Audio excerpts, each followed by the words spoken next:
자, 5가 보겠습니다. 기드온이 받은 부르심과 명령. 또 우리가 잘 아는 한 명의 사사가 등장합니다. 기드온의 이야기가 나오죠. 기드온은 사사기 전체에서 네 번째로 등장하는 대사사입니다. 그리고 사사기를 크게 둘로 나눴을 때 두 번째 부분, 그러니까 두 번째 부분이라고 하면 사사기를 나누면 기드온, 입다, 삼손이 있는데 거기에서 첫 번째로 나오는 인물이 바로 오늘 우리가 살펴볼 기드온입니다.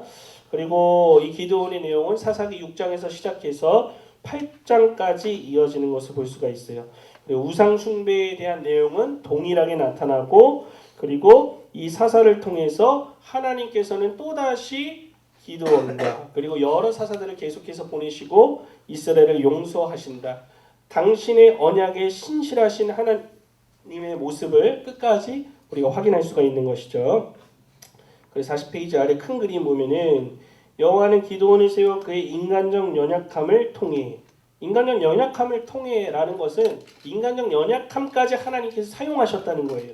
이스라엘을 구원하십니다. 이를 통해 이스라엘 백성은 오직 여호와만이 자신들을 구원하고 통치하시는 분임을 알게 될 것이다. 이것이 핵심입니다. 배우고자 하는, 사람이 아닌 여호와 하나님이 그들을 구원하신다. 기드온의 부족함에도 불구하고 이 내용이 계속해서 반복될 거예요. 내가 너희를 다스리지 아니하겠고 나의 아들도 너희를 다스리지 아니할 것이요 여호와께서 너희를 다스리시리라 하니라 라고 하는 기드온의 고백까지도 우리가 어떤 의미를 담고 있는지 살펴보겠습니다. 먼저 41페이지 1번 보면은 이스라엘이 처한 공경과 선지자의 비판이 나오는데, 미디안 족속은 어떤 방법으로 이스라엘을 탄압합니까? 어떻게 탄압하죠, 여러분? 6장 1절에 10절에 나오는데 그들을 뭐 괴롭히는 거야 말로 다 할 수 없지만 구체적인 내용들이 나오는 거는 이들이 이스라엘 백성이 파종할 때에 그때 쳐들어옵니다. 그때 쳐들어와서 그 파종할 거를 다 해치고 다 가져가 버려요. 그럼 이스라엘은 토지 소산에 남은 게 있습니까? 아무것도 없는 거예요. 굶을 것이죠. 아무것도 남겨두지 않는 이러한 모습을 반복해서 행하게 됩니다. 굉장히 악하죠. 그렇죠? 악질적인 모습을 나타내고 이스라엘이 이런 고통을 지속적으로 당하게 됨을 확인할 수가 있죠. 41페이지 2번.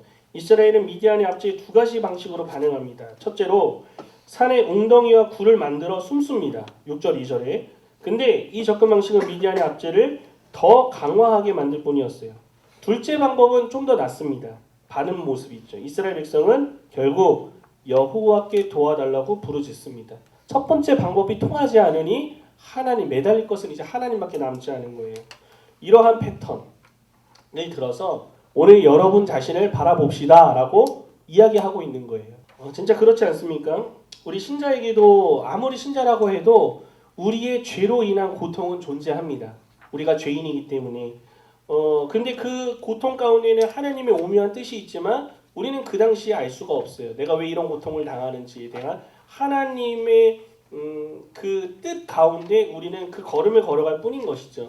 그런데 어떤 면에서는 우리의 죄 때문에 당하는 고난도 분명히 성경에서는 여러 구절을 통해서 이야기를 합니다. 근데 그것은 또 우리가 한 가지 기억해야 될 거, 우리를 망하게 하고 우리를 죽이시려는 고통입니까? 절대로 그렇지 않죠. 하나님을 더 잘 알고 하나님을 더욱더 경외하게 하고 하나님과 더욱더 가까이 하게 하고 그리고 하나님을 의지하게 하고, 우리는 알 수 없지만 하나님의 분명하신 뜻이 그 안에 신자에게는 담겨 있습니다. 어쨌든 신자에게도 죄로 인한 고통이 존재한다는 것입니다.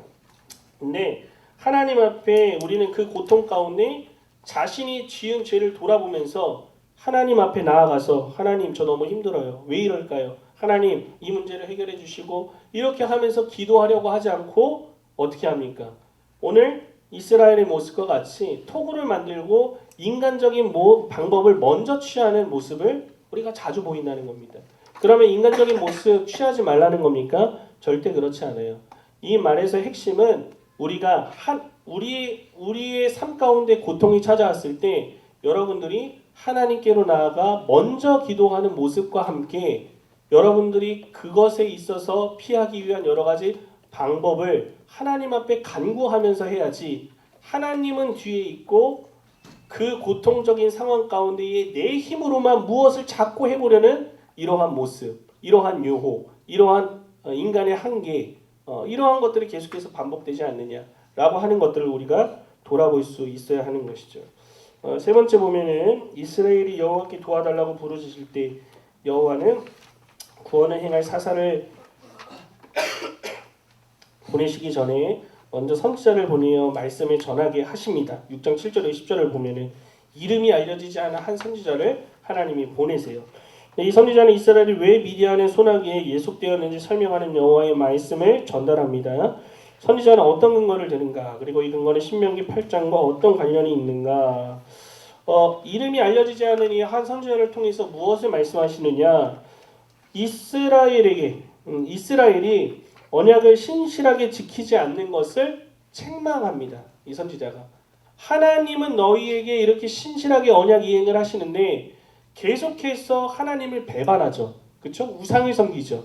왜 너희들 이렇게 신실하지 않게 행동하느냐? 하나님을 저버리느냐라고 그들을 책망하는 장면이 나옵니다. 근데 신명기 8장과 어떤 관련이 있느냐라고 했어요. 신명기 8장을 보면은 광야의 부족함과 약속의 땅의 풍성함을 대조하면서 설명합니다. 그러니까 너희가 광야 시간 가운데 너희가 배운 교훈이 있는데 약속의 땅에서 너네가 풍성함을 또한 체험을 할 건데 광야에서 배웠던 그 교훈을 약속의 땅에서 너네가 떠올리지 못할 때 너네는 고통받게 될 것이다 라고 하는 것을 신명기에서 이야기를 하고 있어요. 이 8장의 말씀을 보면은 그쵸? 약속의 땅에서도 광야의 교훈을 배우지 못한다면 시험이 있을 것을 이야기를 하는 것입니다. 그렇기 때문에 이러한 말씀을 종합적으로 살펴볼 때 미디안의 소나기에 예속되었는지 너희가 이전에 너희들의 모습 하나님 앞에 신실하지 못했던 이 모습 때문에 너희가 계속해서 고통을 당하는 것이다 라고 하는 것으로 그 근거를 들어서 설명을 하고 있는 것이죠.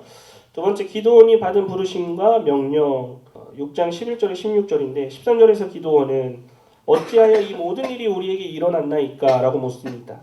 8절 10절에서 선지자가 전한 여호와의 말씀은 이 질문에 어떻게 답하고 있습니까? 독자를 위해 기드온은 이미 답변된 질문을 하고 있지만 이 점은 중요하다. 10절에 보면은 너희가 거주하는 아모리 땅의 신들을 두려워하지 말라 하였으나 하나님께서는 두려워하지 말라고 했어요. 이방 민족들 너희들의 앞에 있는데 그들 두려워하지 말아라. 너희가 정복해야 한다 라고 이야기를 했으나 근데 이어지는 구절을 보면 이렇게 나옵니다. 너희가 내 목소리를 듣지 아니하였느니라. 하나님의 말씀을 듣지 않고 순종하지 않은 이스라엘의 모습을 볼 수가 있습니다. 그렇기 때문에 13절에서 기드온이 결과적으로 어찌하여 이 모든 일이 우리에게 일어났나이까? 즉 내 목소리를 듣지 않았기 때문이다 라고 순종하지 않았기 때문이다. 따르지 않았기 때문이다 라고 말씀하고 있는 것이죠. 이번 여호와의 사자는 기드온에게 이스라엘을 미디안에게서 너의 힘으로 14절 보면은 너의 힘으로 구하는 임무 그러니까 너의 힘으로라고 하는 구절이 있어요. 그러나 기드온은 개인적인 약점과 무능함을 고백하며 거절합니다. 이 기드온이 받은 부르심의 맥락을 고려할 때 여호와가 말씀하시는 이 힘은 무엇인가? 12절과 16절을 보라라고 되어 있어요.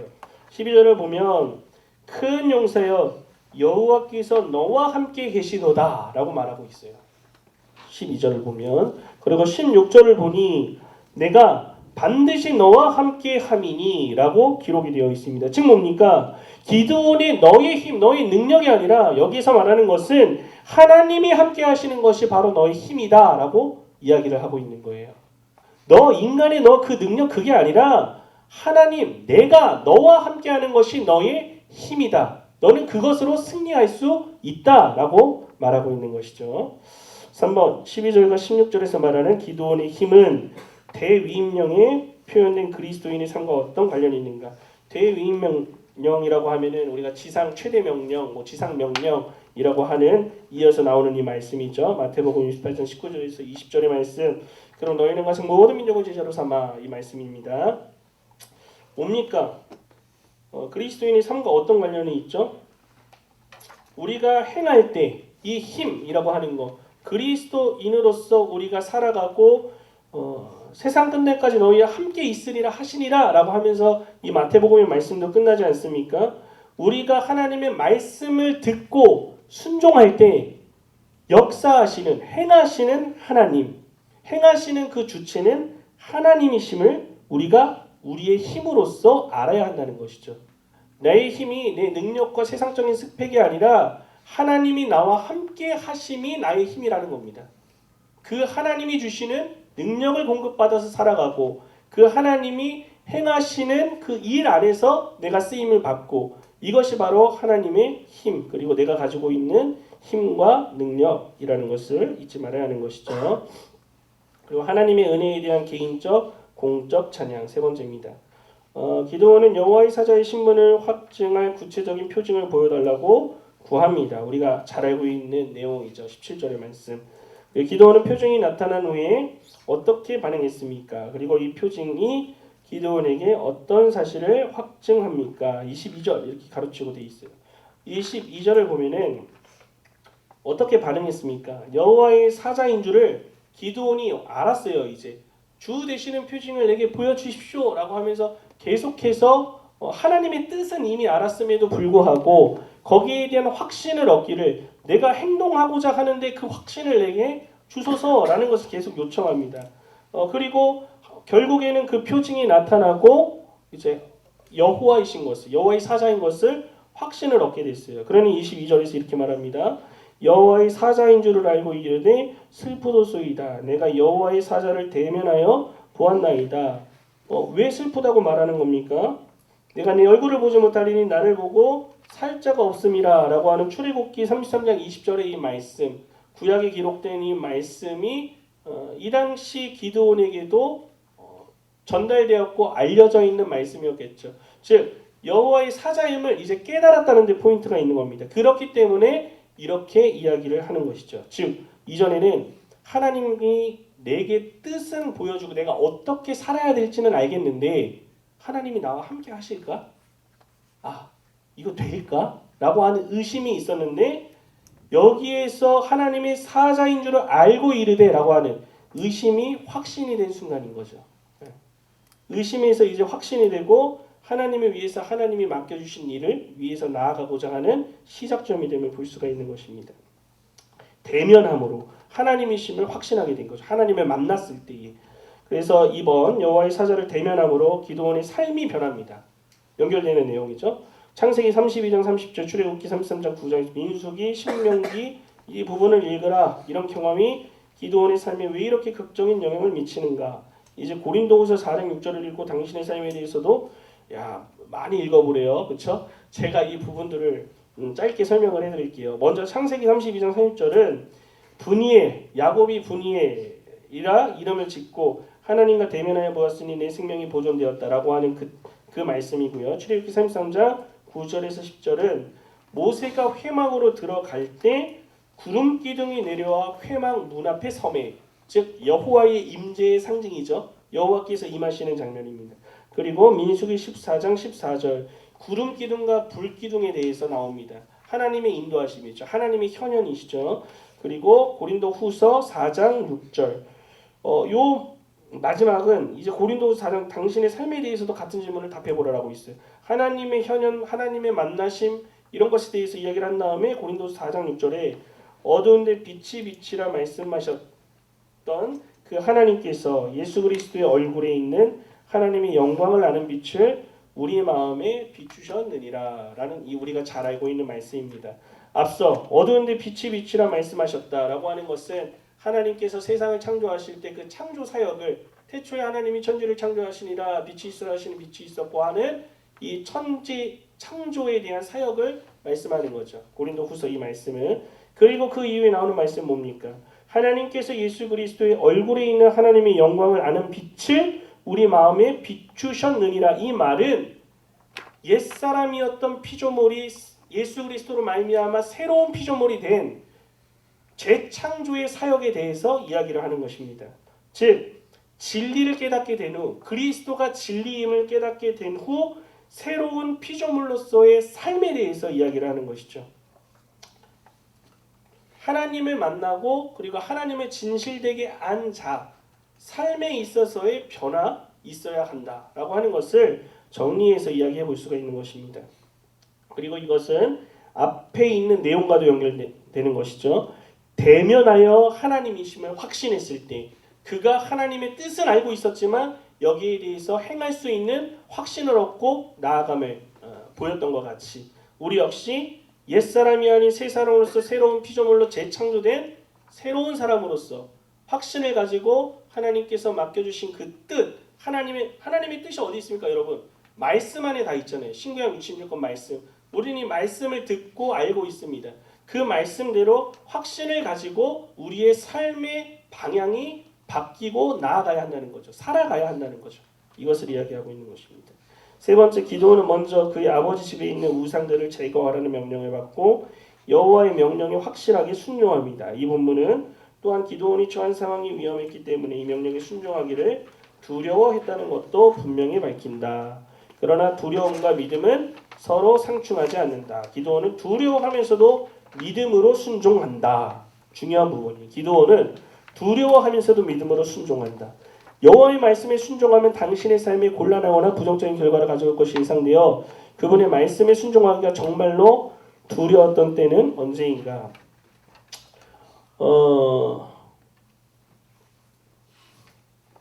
이 말씀 27절을 보면 종 10사람을 데리고 말씀하신 대로 행하되 라고 하면서 기도원이 움직입니다. 근데 종 10사람을 데리고 하나님의 뜻을 순종하며 나아갔어요. 근데 그 가문과 성읍 사람들이 무서웠어요. 두려워서라고 이야기를 합니다. 그래서 낮이 아닌 밤에 행했다라고 성경 구절에 기록이 되어 있어요. 낮이 아닌 밤에 행한 이유가 뭡니까? 아무도 없는, 아무도 보지 않는 깜깜한 몰래 두려웠던 거예요. 하나님의 일을 하면서도 그 안에는 두려움이 내재되어 있어서 낮이 아닌 밤에 행했다는 것입니다. 근데 이것이 하나님의 뜻을 행하는 데 있어 상충되는 개념이냐? 그렇지 않다는 겁니다. 우리 마음에 하나님의 일을 하면서가 아닌 조금 더 정확하게 하나님의 뜻대로 살아갈 때에 우리 안에 두려움이 엄습할 때가 있습니다. 하지만 우리는 그럼에도 불구하고 오늘 기도원이 보여준 모습과 같이 행해야 한다는 것이죠. 행해야 한다는 겁니다. 두려워도 하나님의 말씀을 따라 새 사람이 된 우리는 이 하나님의 말씀을 따라 행해야 한다는 것입니다. 어떤 경우가 있습니까, 여러분? 여러분 학교와 직장에서 어떤 불이익이 두려워서 저 친구와 멀어질까 봐 뭔가 두려워서 하나님이 기뻐하지 않는 행동 앞에 놓여 있다고 생각하세요. 두려워요. 그 상황 때문에 내가 받을 그 불이익이 두려워요. 하지만 믿는 신자라고 한다면 참된 거듭난 사람으로서 하나님의 뜻을 알고 있는 SFC 운동원이라고 한다면은 그 두려움 속에서도 하나님이 기뻐하시는 뜻을 따라서 행한다는 겁니다. 이것이 우리에게 요청되고 필요한 기도원을 통해서 우리가 나타내야 할 모습이라는 것이죠. 마지막 4번, 기도원은 먼저 자신의 아버지에게 있는 우상들을 파괴하고 이제 미디안족 속등을 말살하도록 부름받는다. 용사들을 불러 모은 후 기도원은 공적 표징으로 잘 알려진 양털 표징 구하죠. 많은 사람들이 기도원의 요청이 연약한 것, 부족한 믿음을 나타낸 것이라고 제안했다.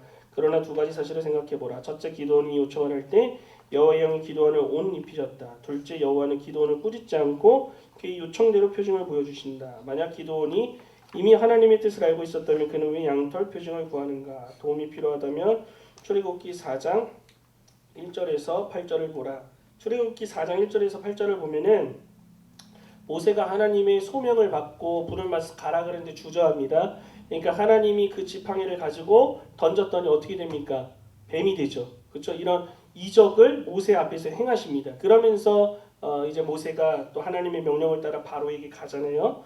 즉 4장 8절을 통해서 그들이 너를 믿지 아니하여도 나중 표적의 표징을 믿으리라. 이러한 말씀을 통해서 그 표징을 통해서 너는 믿지 않아. 사람이 너를 믿지 않아도 그 표징을 통해서 역사하시는 하나님은 볼 수 있기 때문에 나타났다라고 하는 것으로 정리를 해볼 수가 있겠고요.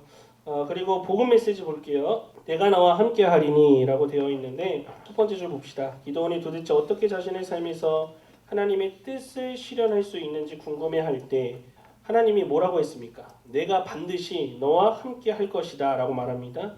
모세도 같은 답변을 듣게 되죠. 내가 반드시 너와 함께 있으리다. 출애굽기에 동일한 말씀이 나옵니다. 이 내가 너와 항상 함께 있겠다. 이것이 뭡니까? 임마누엘. 우리가 알고 있는 그렇죠? 그리스도에 대해서 이야기할 때 우리가 임마누엘이라고 하는 이름을 가지고 이야기를 합니다. 내가 너와 함께 하라라고 하는 이 함께 하리라라고 하는 이 약속의 궁극적인 표현이 훗날 예수님께로 동일하게 적용된다는 것이죠. 근데 이것이 우연이 아니라는 겁니다. 하나님의 임재라고 하는 것, 여기 마지막 줄 보세요. 마지막 줄에서 하나, 둘, 셋, 넷. 하나님의 임재는 온 우주에 항상 충만한 하나님의 실제이고 영혼에 대한 소망의 근거가 된다.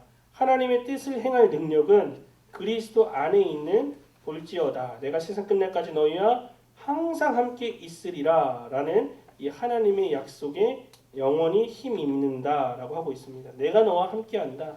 이전에도 그랬고 그리스도께서 오실 때도 그랬고 그리스도께서 우리들에게 하신 약속 여러분에게 동일하게 적용되는 약속입니다. 내가 세상 끝날까지 너희 한 사람 한 사람 여러분들 한 사람 한 사람이랑 함께 할 것이다 라고 약속합니다. 그 함께 있을 때 기드온이 어떻게 했습니까?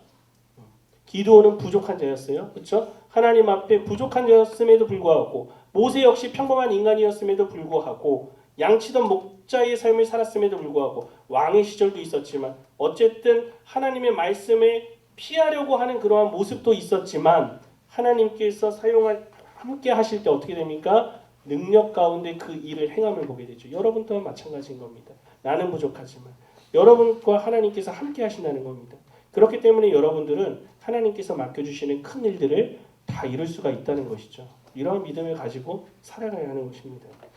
그리고 너희가 내 목소리를 듣지 아니하였느니라. 사사기에 한 가지 매우 분명한 점이 있다. 이스라엘의 고통과 고난을 겪는 이유 여호와가 자기 백성을 보호하고 도와주시는데 실패했기 때문이 아니죠. 너무나 당연하죠.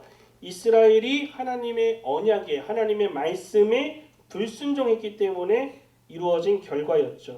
그리고 이것은 고질적으로 반복되는 모습입니다. 목소리를 듣지 않고 불순종하는 것.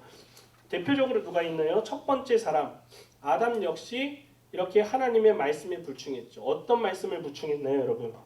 선악과에 대한 언약을 하나님께서 맺으셨지만 그 약속을 잊고 사탄의 꼬임에 빠져서 하나님의 말씀을 듣지 않고 사탄의 말에 따라 선악과를 먹고 죄의 유혹에 빠지게 됩니다. 그렇다면 그 이후에 모든 인류 다 죄인이고 우리에게는 아무런 소망이 남아있지 않은 것 같아요. 우리 역시 죄인이고 우리 역시 하나님의 말씀을 듣지 않을 때가 많거든요. 근데 여기에서 45페이지 1, 2, 3, 4, 5 다섯 번째 줄 보세요. 우리에게 어떤 희망이 남아있습니까? 그렇다면 복음은 마음에서 나오는 완전하고 완벽한 순종에 대한 우리의 유일한 희망이 오직 예수 그리스도의 순종에만 있다는 좋은 소식이다. 왜? 예수님만이 온전히 순종하셨기 때문입니다. 우리의 소망은 어디에 두어야 합니까, 여러분? 그리스도를 꽉 붙들고 있어야 되는 겁니다. 그렇기 때문에 오직 그리스도께 연합되어야만 우리가 하나님의 호의를 얻을 수 있음을 확실히 알 수 있다. 이렇게 정리를 하고 있는 것으로도 알 수가 있죠. 자, 넘어가서 46페이지 조직신앙 메시지로 볼게요. 하나님의 마지막 하나님의 뜻이라고 하는 부분. 기드온의 양털 사건은 그의 삶에 대한 하나님의 뜻을 발견하기 위해 계획된 것이 아니었죠. 기드온의 삶은 자신의 삶에 대한 하나님의 구체적인 뜻을 분명히 알고 있었다는 것입니다. 이미 알고 있었다는 거예요. 전체가 제가 아까 전에도 얘기를 했죠. 하나님은 분명히 말씀하셨기 때문에 기드온이 양털 표징의 하나님의 뜻을 명확히 전달받으려는 데에 대한 응답으로서 주어진 것이지, 즉 확실히 잡고 행하기 위한 것이지 그 뜻을 발견하기 위한 것은 아님을 보여준다라고 정리를 하고 있어요. 따라서 표징의 목적이라고 하는 것이 하나님의 백성을 도와서 하나님이 계시하신 뜻을 행하게 하는 것이지 단순히 그 뜻을 발견하게 돕는 것은 아니다라고 하면서 우리가 알고 있는 하나님의 뜻들이 쫙 나오죠. 쉬지 말고 범사에 감사하고 쉬지 말고 기도해야 되고 원수를 사랑해야 되는 것이고 하나님의 뜻대로 행하는 자는 형제고 자매고 성경에 가르치는 성경 말씀들이 하나님께서 나타내신 하나님의 뜻임을 이야기를 하는 겁니다. 여기 나와 있는 것만이 하나님의 뜻이라는 게 아니에요. 성경의 수많은 이 신구약 66권의 말씀이 하나님의 뜻을 나타내 보이셨다는 겁니다. 즉 우리는 하나님의 뜻을 행하도록 도와주는 그렇다면 양털의 표징과 같은 어떤 징표를 가지고 여러분들은 행함의 근원과 동력이 되어서 살아가고 있느냐는 질문을 하고 있는 거예요. 뭐가 있습니까, 여러분? 양털 표징을 여러분 보여달라고 하고 있습니까? 오늘날에는 이보다 더욱더 확실한 표징이 우리에게 주어져 있다는 것을 설명하고 있습니다. 무엇입니까? 십자가. 이 당시에는 받지 못했던 십자가의 표징, 그리고 부활이라는 완벽한 표징을 우리는 가지고 있다. 그래서 우리는 이것을 붙잡고 하나님의 뜻에 순종할 수 있는, 우리를 격려하는 데서 그치지 않는다라고 정리를 할 수가 있는 것이죠. 완전한 순종과 승리를 보장해주고 있습니다. 그리고 우리는 이 십자가와 부활이라고 하는 이 내용을 통해서 그 내용 얼마나 우리에게 감격적입니까?